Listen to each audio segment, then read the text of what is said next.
Hello everyone, welcome to Aspirants IS Academy. Today we are going to discuss about aviation sector. It is part of GS3.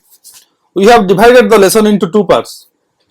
Here we will discuss about issues related to aviation sector, the key policies of development and about UDAN scheme.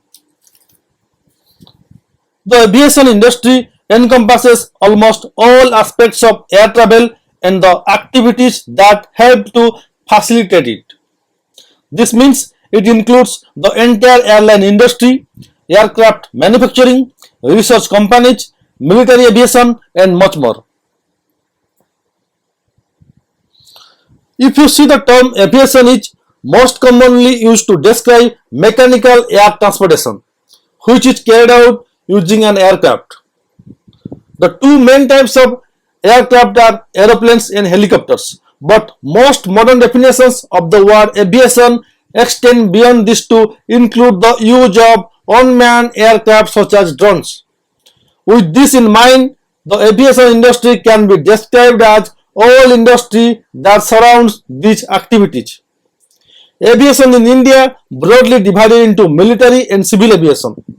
Civil aviation is the fastest growing aviation market in the world according to the International Air Transport Association. The hub of the nation's aviation manufacturing industry is at Bangalore, which has a 65% share of this economic sector.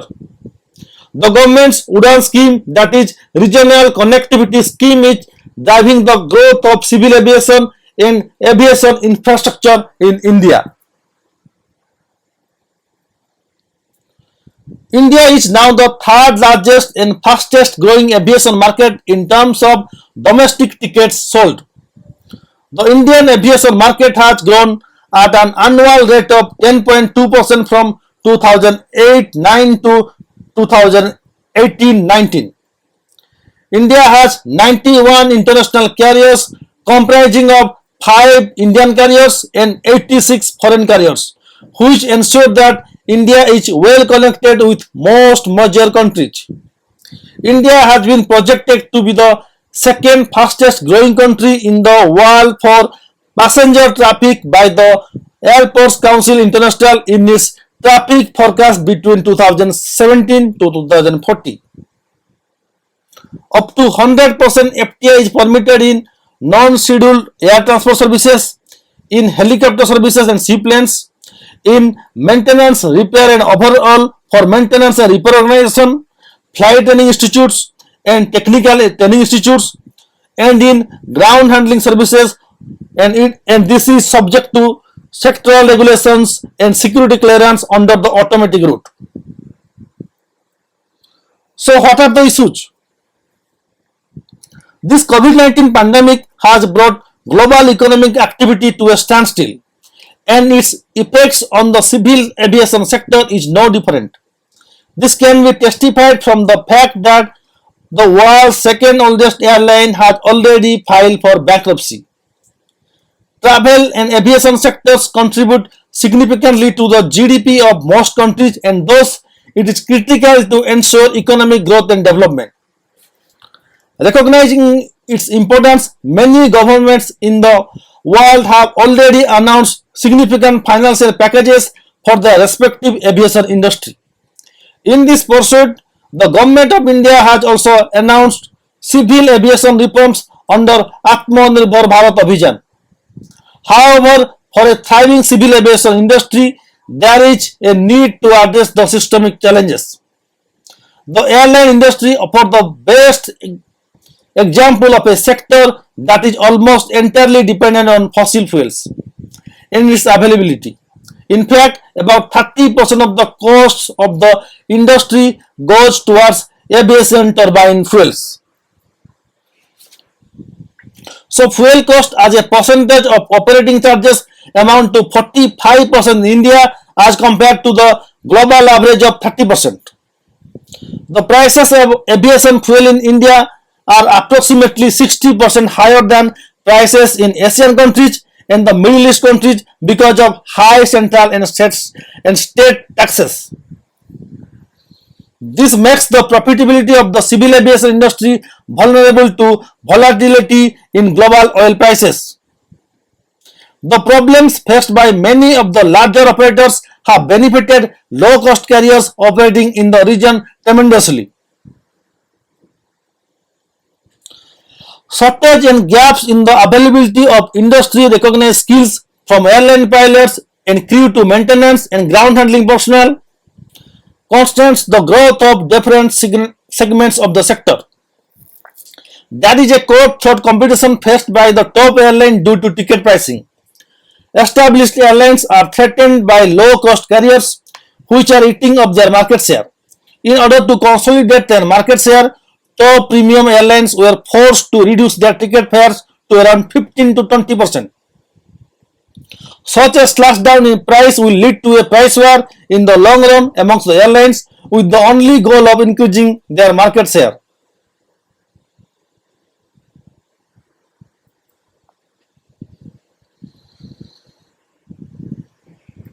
Airline excise duties on ATF to international levels. ATF accounts for 40% of airlines' total costs. ATF costs in India are among the highest globally due to a host of duties and taxes. However, ATF is not included in GST.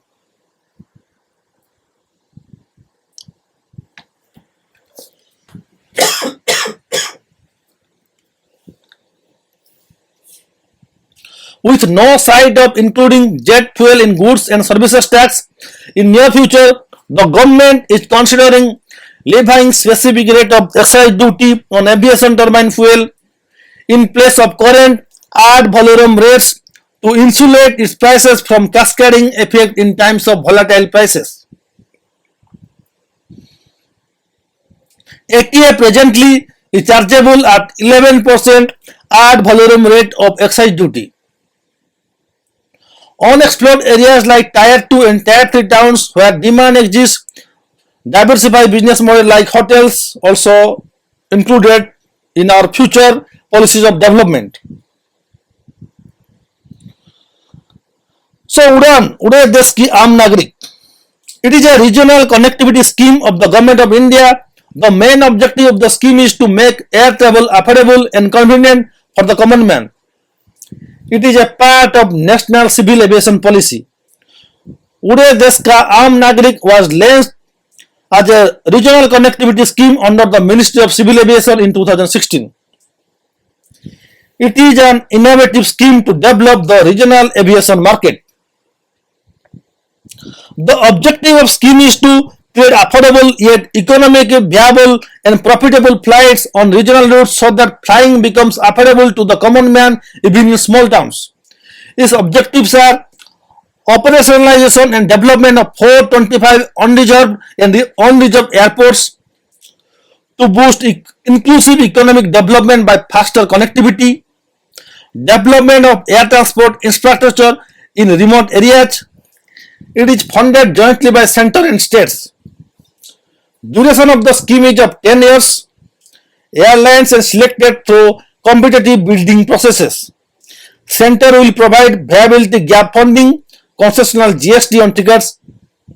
State will provide land for airport, connectivity, 20% of viability gap funding. However, viability gap funding is not given to cargo airlines. This is exclusively for 3 years in routes and 2,500 per 1 hour flight. Under this phase, Udan 1.0, 5 airlines companies were awarded 128 flight routes to 70 airports, including 36 newly made operational airports. In 2018, the Ministry of Civil Aviation announced 73 unreserved and unserved airports under Udan 2.0. For the first time, helipads were also connected under phase 2 of the Udan scheme. Inclusion of tourism routes under Udan 3 in coordination with the Ministry of Tourism. Inclusion of seaplanes for connecting water aerodrames, bringing in a number of routes in the northeast region under the ambit of Udan. In 2020, 78 new routes were approved under the fourth round of regional connectivity scheme. उड़े देश का आम नागरिक the Udan to further enhance the connectivity to remote and regional areas of the country. Kavarati, Agati and Minikoy islands of Lakshadweep will be connected by the new routes of Udan 4.0. It seeks to offer priority routes connecting Bilaspur and Ambikapur airports in Chhattisgarh. The Udan 4.1 focuses on connecting smaller airports along with special helicopters and seaplanes routes. Some new routes have been proposed under the Sagarmala seaplane services. Sagarmala seaplane services is an ambitious project under the Ministry of Ports, Shipping and Waterways with potential airline operators.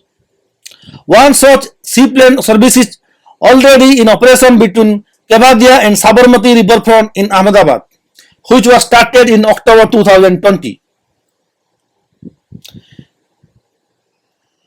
The International Udan Scheme is an extension of Udan to connect India's smaller cities to some key foreign destinations in neighborhood.